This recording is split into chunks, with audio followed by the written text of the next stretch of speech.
Your favorite TV show is? Weekdays at 7 on MeTV, WJBF 6.2. But donuts are memorable too. The #1 entertainment talk show is giving you more of what you love. Please. Oh, that was abrupt. More stars. More laughs. And more. It's time to play. Star. I'm sorry you didn't win a mug or a t-shirt. I don't like you anymore, Mark. Get more of what you love. Want more? Ooh, we've got more. With Live. Weekday mornings at 9 on News Channel 6. Over the years, thousands of people have gotten their hands on one. And who knows, you could be next. Win your very own Good Morning Augusta coffee mug at WJBF.com/coffee club. Sponsored by Honda Cars of Aiken. The Live Viper 6 Skyview Network, sponsored by Terry Lambert Hyundai. It's been dry, cloudy, and warm today, and tomorrow will be similar. Then we'll see some big changes to the forecast starting on Wednesday morning. We have the chance of severe weather, and that'll be followed by a big cool down and back to sunny skies Thursday. All the details coming up. Now at 4:30, he's already serving a life sentence, and now Alex Murdaugh is getting additional time. We'll explain why. Plus, scammers making a last-ditch effort to steal your hard-earned cash. The new scheme targeting your tax returns. And how long it could take to rebuild the bridge that collapsed in Baltimore last week. Your news at 4:30 starts now. Live from Television Park, this is WJBF News Channel 6 at 4:30. Good afternoon, everyone. I'm Dee Griffin. Thanks so much for joining us today. Alex Murdaugh was sentenced to an additional 40 years in federal prison for stealing from clients and his former law firm. The convicted murderer was in federal court in Charleston this morning. Murdaugh admitted to 22 financial charges for stealing millions of dollars. He's already serving a life sentence without parole in a state prison for the killings of his wife and son. Murdaugh apologized to the victims of his financial crimes in court. The sentence today was about obtaining justice for the financial victims of Alex Murdaugh. These victims are not just names listed in a court filing. They are real people who trusted an attorney at the most difficult times of their lives. Today's counts are the final charges outstanding for the attorney. As the end of tax season approaches, scammers are ready to take advantage of those last-minute filers. Fraud experts say scammers often pose as IRS officials for tax or tax experts and attempt to make off with your bank account information or get you to voluntarily pay them a bogus tax bill. Another common scam is charging you big fees for services you don't need or are ineligible for. A shooting investigation is underway in Richmond County. It happened today at Diamond Lakes Park. Deputies say one person was shot and is in the hospital with non-life-threatening injuries. No suspect information is available at this time. We will continue to follow this story and bring you the latest. Well, right now it's time to take a first look at our weather with meteorologist Jenna Petrati, and it's a beautiful day, but the clouds surely rolled in. That's right. This weekend was fantastic. Nice, Definitely yes. hope everyone got out and about for Easter weekend and enjoyed it. It was sunny, it was warm, it was dry. Now it's still warm and dry, but as Dee mentioned, the clouds have taken over. You're taking a live look at our Terry Lambert Hyundai Skyview cam over in Burke County. Temperatures are still in the upper 70s to around 80 degrees, actually clocking in at 82 in Louisville, 81 in Aiken. A little bit cooler in Thompson at 77, Augusta at 79, 75 in Crawfordville, and 80 degrees exactly in Wrightsville. We're definitely seeing an increase in moisture ahead of our next rainmaker. That's putting dew points in the low to mid 60s. So no rain for now, but definitely cloudy and breezy. Those winds coming in from the southwest, 11 miles per hour in Louisville, 13 in Sandersville, 11 in Lincolnton and Washington, 15 in Aiken. And those wind gusts even higher than that, seeing 21 miles per hour in Aiken, 20 in Evans and Gibson. And it will stay pretty breezy over the next couple of days, along with the clouds persisting. Satellite radar not showing any rain all across the southeast. The furthest you have to go all the way out towards the west is Texas to see some rain. That's all along this frontal boundary that's going to be impacting us by Wednesday morning. Notice a lot of the country under a threat of severe weather Tuesday night into Wednesday morning.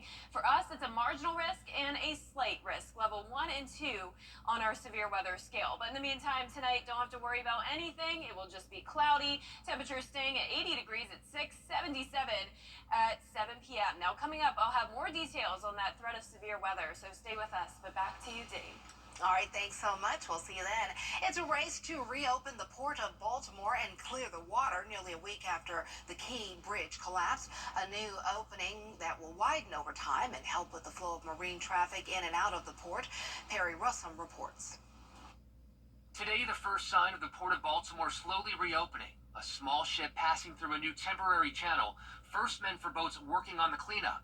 Later for commercially essential ship. We have to move fast, but we cannot be careless. It's still not clear when this complex, delicate cleanup will be finished. We're going to do everything that we can to get the port open as soon as possible, obviously to build that bridge as soon as possible. The timeline is going to be complicated.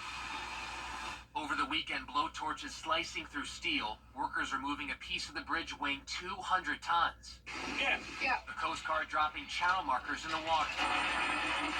Marking the path of that temporary channel that will ease the backup of ships stuck in port.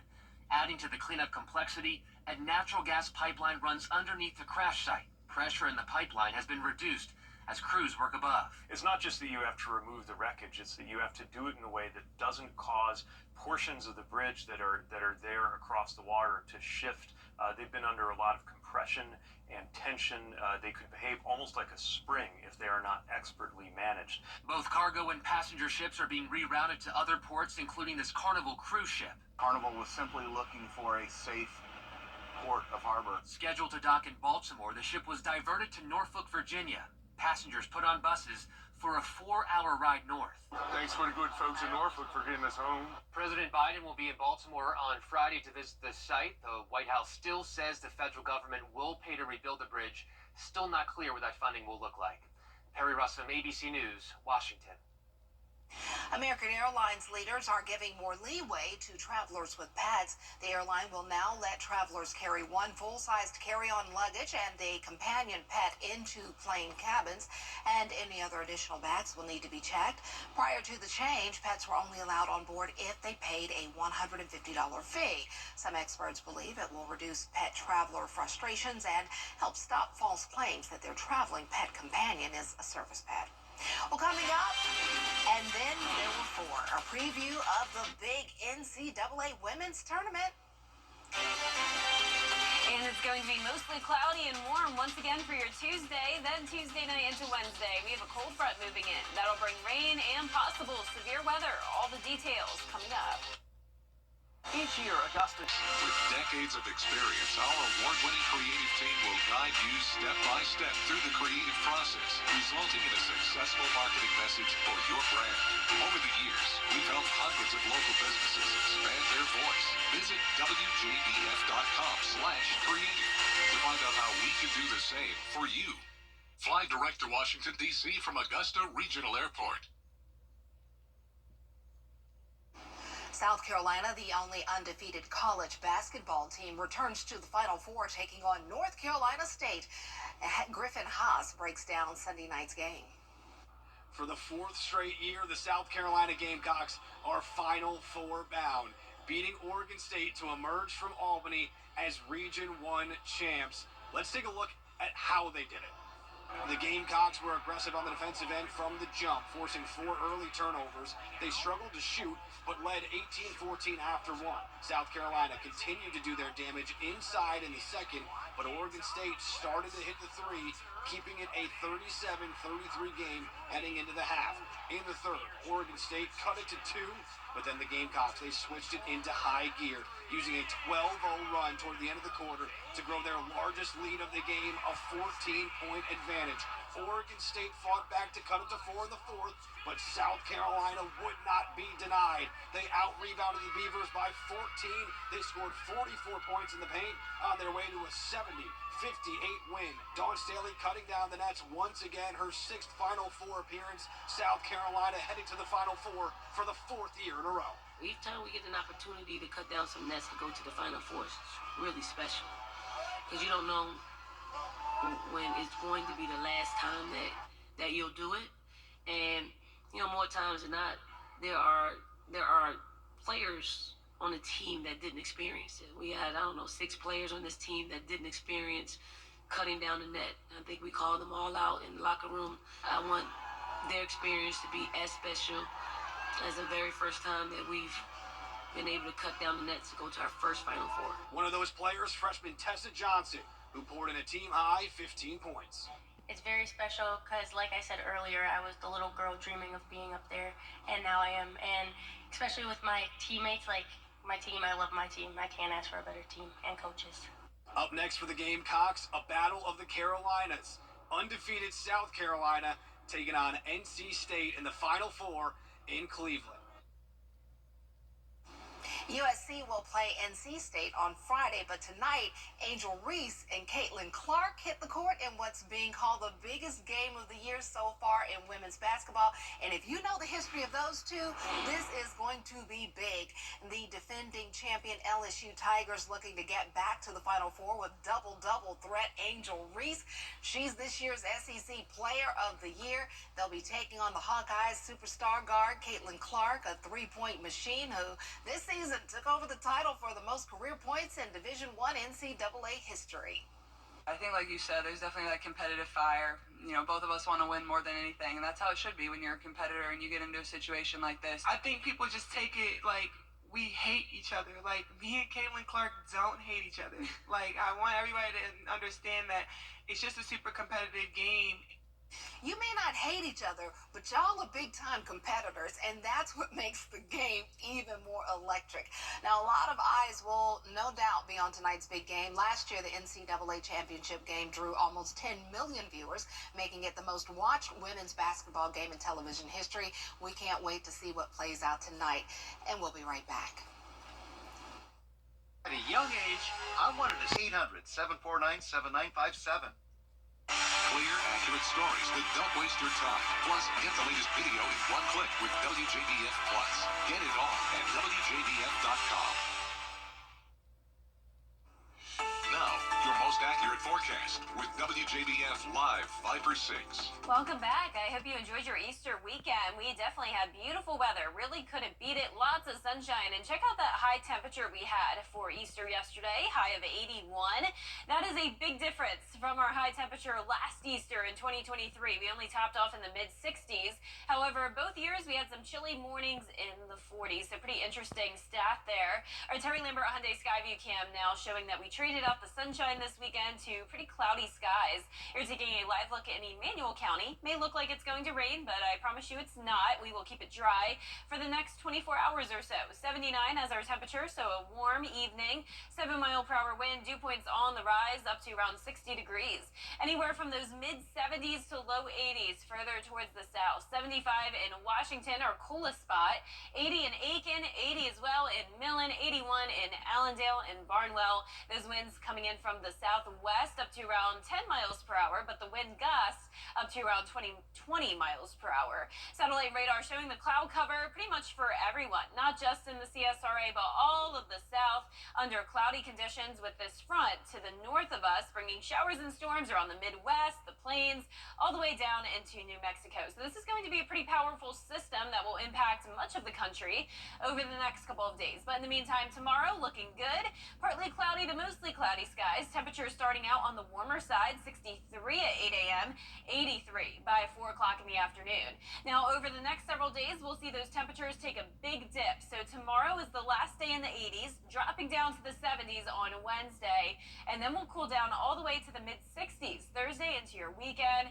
And with the cooler high temperatures, as you can guess, the low temperatures also taking a big drop down into the upper 30s Friday all the way into the weekend. Now, the winds will stay gusty as well through Friday, up to around 35 miles miles per hour on Wednesday, and that's all due to a strong cold front moving through. I want to start out with the broad perspective here so you can see what's happening across most of the country. It's going to be very active. Tonight at 6 p.m., though, all of the south staying dry. Then this low pressure system continues to strengthen, and this will really impact parts of the Great Lakes region, Ohio Valley, and it's going to be that trailing cold front which will impact our area. But as usual, these cold fronts lose a lot of their punch as they move through our area, and this is what we want to see here. This purple line shows signs of weakening. So that means that we're not going to have a widespread threat of severe weather, but we do have that isolated chance of some gusty winds. Even an isolated tornado threat is there.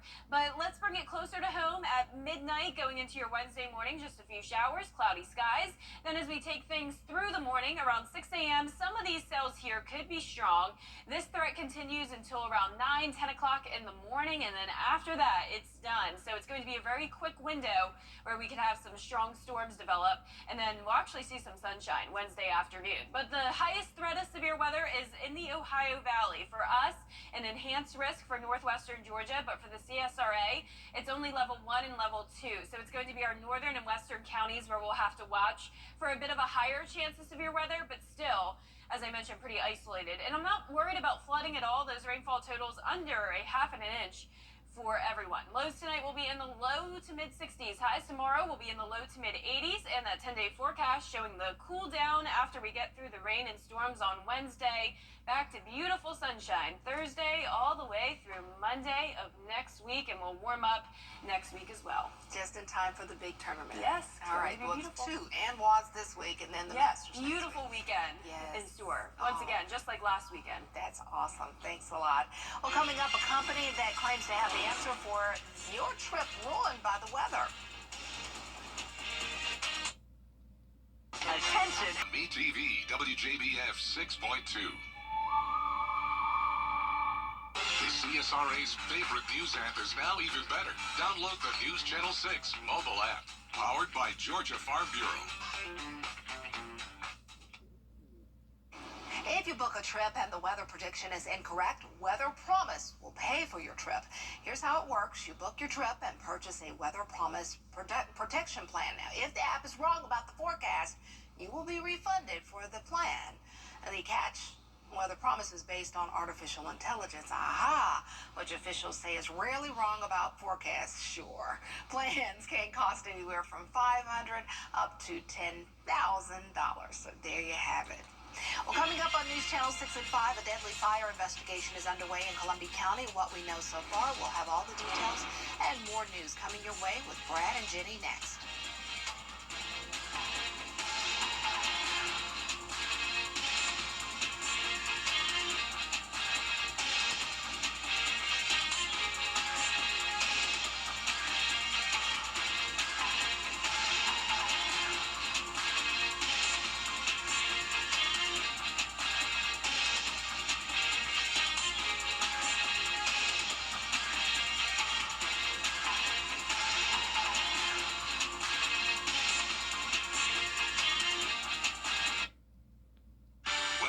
On WJBF News Channel 6, brought to you by Hickson Roofing. If your roof needs fixing, call Mr. Hickson.